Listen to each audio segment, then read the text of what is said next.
পেয়ারা 7টা আপেলের সমান।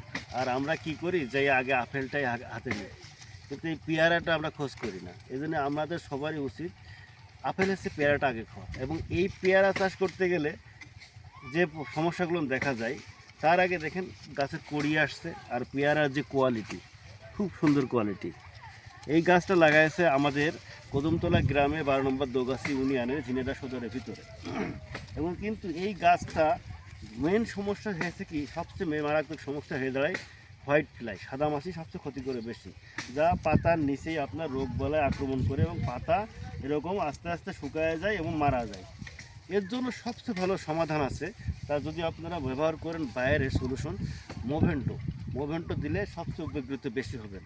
পাশাপাশি এর সাথে ম্যানকোজেব গ্রুপের ওষুধ ডাইথেনাম 45 ব্যবহার করবেন। তাহলে কি হবে, আপনার পাতাটাও সতেজ থাকবে, ফলটাও ভালো হবে এবং পোকামুক্ত একটা গাছ থাকবে।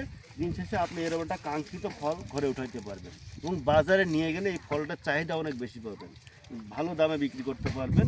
এই জন্য আপনাদের কাছে সাজেশন যে আপনারা পেয়ারা চাষ করলে আধুনিক চাষ হিসেবে এখন বর্তমানে এই চাষটা করতে পারেন। খুবই ভালো চাষ, লাভজনক চাষ এবং ফলনশীল চাষ।